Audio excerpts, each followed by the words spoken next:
Hello everyone, मेरा नाम नाजनीन है और मैं सर कलाम पाठशाला में सोशल साइंस पढ़ाती हूँ। आज का हमारा टॉपिक है इंडियन कॉन्स्टिट्यूशन। जैसे कि हम लोग जानते हैं, अगर मैं कोई गेम खेल रही हूँ और मुझे उसमें कोई भी रूल रेगुलेशन नहीं बताए गए हैं, तो क्या कोई भी बच्चा या कोई भी स्टूडेंट उस गेम में विनर या लूजर होगा? कोई भी लूजर या विनर नहीं होगा, वहां सिर्फ लड़ाइयां होंगी। और जैसे किसी गेम को सक्सेसफुल बनाने के लिए हमें रूल्स एंड रेगुलेशन चाहिए होते हैं, ठीक उसी तरह किसी कंट्री को अच्छे से गवर्न करने के लिए हमें रूल्स एंड रेगुलेशन चाहिए होते हैं। अब ये रूल्स रेगुलेशन हमें मिलेंगे कहाँ? तो वो हमें कॉन्स्टिट्यूशन में मिलते हैं। हर कंट्री का अपना एक अलग कॉन्स्टिट्यूशन होता है, पर इसका ये मतलब नहीं है कि वो सारी ही कंट्री क्या होंगी, डेमोक्रेटिक होंगी, मतलब लोकतांत्रिक होंगी। गैर लोकतांत्रिक या नॉन डेमोक्रेटिक कंट्रीज के पास भी अपना खुद का संविधान होता है। तो इंडियन कॉन्स्टिट्यूशन की अगर बात करें तो ये है कैसा? तो इंडियन कॉन्स्टिट्यूशन हमारा रिटन फॉर्म में हमें अवेलेबल है। ये क्या है? रिटन डॉक्यूमेंट है। हिंदी में जिसे कहेंगे ये कैसा है? लिखित है। ये लिखित दस्तावेज है। अच्छा, इसमें लिखा क्या है? तो इसमें लिखे हुए हैं रूल्स एंड रेगुलेशंस।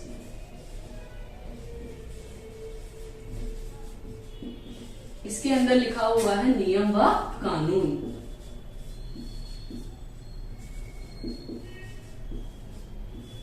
अब इन नियम और कानून का हम करेंगे क्या? तो इससे हमें पता चलेगा कि किसी कंट्री के शासन को या एडमिनिस्ट्रेशन को किस तरीके से चलाया जाएगा। तो हाउ अ कंट्री गवर्न।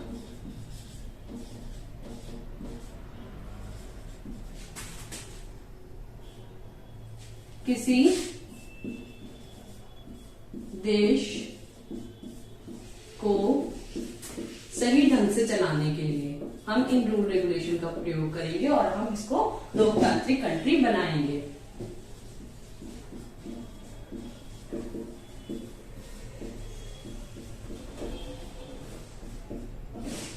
अगर हम बात करें इंडियन कॉन्स्टिट्यूशन की, तो इंडियन कॉन्स्टिट्यूशन को किसी भी एक इंसान ने तो बनाया नहीं था।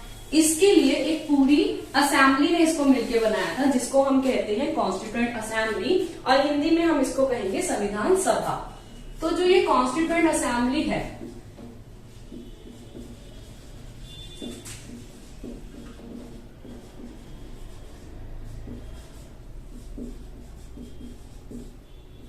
इसे मिलके एक सभा ने तैयार किया था, जिसको हम कहेंगे संविधान सभा, मतलब संविधान को बनाने वाली सभा। ये जो इसकी पहला जो इलेक्शन हुआ था, तो इलेक्शंस तो इसके हुए थे जुलाई 1946 में। इसमें तो हमारे क्या हुए? इलेक्शंस हुए।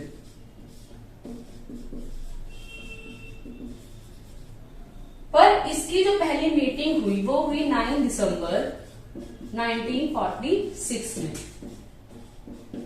First meeting. इसमें जो पार्टिसिपेट किया तो वो क्या? देखो 1946 की बात है, तो ऑब्वियस इस टाइम तक हमारा पार्टीशन हुआ नहीं था इंडिया पाकिस्तान का, तो इसमें दोनों ही कंट्री के जो है मेंबर्स थे। तो इस टाइम पे इसके अंदर 389 मेंबर्स थे। पर आफ्टर पार्टीशन, जब 15 अगस्त 1947 को हमारा भारत देश आजाद हुआ और उसका विभाजन हो गया पाकिस्तान के साथ, तो ये असेंबली भी क्या हो गई? बट गई, जिसमें से 90 मेंबर्स तो कहाँ चले गए? पाकिस्तान में चले गए,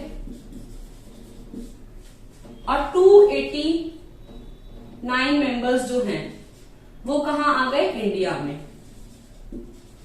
तो इनको जो लीडर था, जो पाकिस्तान का लीडर था, यहां इन्हें लीड कर रहे थे मोहम्मद अली जिन्ना।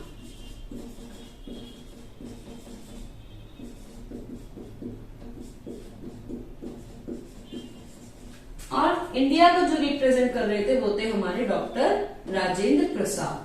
और यही दोनों आगे जाके इन कंट्री के, जब इनको इंडिपेंडेंस मिल गई, आजादी मिल गई हमें, तो अब ये वहां के क्या बन गए?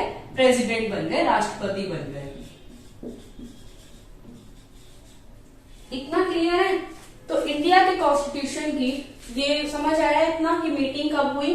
अब कोई भी बुक, अगर हम किसी बुक की बात करें तो बुक पहले बनती है, उसके बाद ही जाके वो पब्लिश होती है। तो अगर हम इंडियन कॉन्स्टिट्यूशन की बात करें तो बन तो ये कब गया था? तो बन के तैयार पहले होगी बुक या पब्लिश होगी? तो पहले बन के तैयार होगी।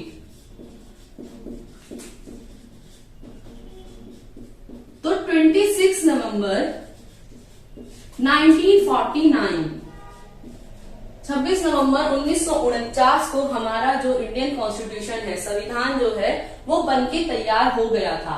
लेकिन इसको लागू कब किया गया?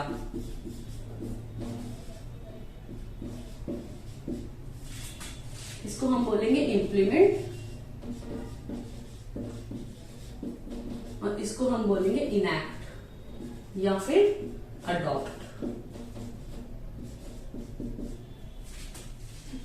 इसी के ठीक 2 महीने बाद 26 जनवरी 1950 को हमारा जो संविधान है, भारतीय संविधान, उसको क्या कर दिया गया था? लागू कर दिया गया था, जिसको हम क्या बोलते हैं? हम किस दिन के रूप में मनाते हैं? हम इसको गणतंत्र दिवस के रूप में हम मनाते हैं, क्योंकि इस दिन हमारा संविधान जो है वो लागू हुआ था, जिसको हम कहते हैं रिपब्लिक डे। ठीक है, तो गणतंत्र दिवस के रूप में मनाते हैं। अब इसको जब ये इतनी जल्दी बन गया था, तो इसको 2 महीने बाद ही क्यों लागू किया? इसका रीजन क्या था? तो 26, आपको याद होगा कि पंडित जवाहरलाल नेहरू ने सबसे पहले स्वराज की मांग की थी। तो जब स्वराज की मांग की थी, तो उन्होंने स्वराज की मांग की थी 26 जनवरी 1930 में। तो इस दिन को याद करने के लिए, इसको स्पेशल बनाने के लिए हमने जो अपना संविधान है उसको 26 जनवरी 1950 में क्या किया? लागू किया। अब मैं आपको कॉन्स्टिट्यूशन की कुछ बातें बताती हूँ।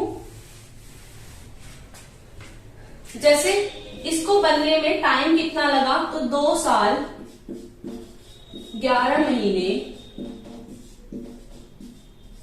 18 दिन इसको लगे थे।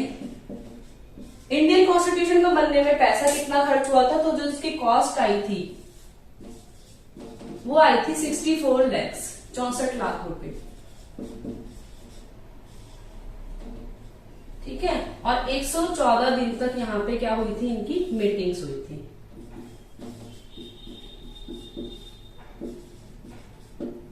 और अब तक हमारे संविधान में 104 बार संशोधन किए जा चुके हैं। 104 बार यहाँ पे क्या हो चुके हैं?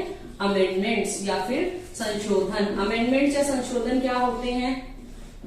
तो जब कोई गलती होती है, जैसे मान लो कोई मिस्टेक है हमारे कॉन्स्टिट्यूशन को, तो उसको ठीक करना है, तो उसके लिए पूरा प्रोसीजर है। तो उस प्रोसीजर को हम क्या कहते हैं? अमेंडमेंट कहते हैं। तो हमारे इंडियन कॉन्स्टिट्यूशन के अंदर जो आर्टिकल्स हैं, तो इसके अंदर 395 आर्टिकल्स हैं।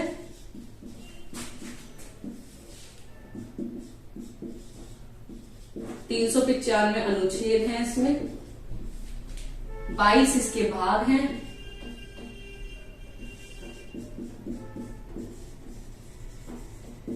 और इसके अंदर जो 12 स्केड्यूल्स हैं, अनुसूचियां हैं। किसकी क्या पावर्स हैं, कितने हमारे राइट्स हैं, हमारे फंडामेंटल राइट्स हैं, ड्यूटीज हैं, ये सारे हमारे किसके अंदर लिखे हुए हैं? हमारे इंडियन कॉन्स्टिट्यूशन के अंदर लिखे हुए हैं। Thank you class. आगे जानने के लिए आप सर कलाम पाठशाला से जुड़े रहिए।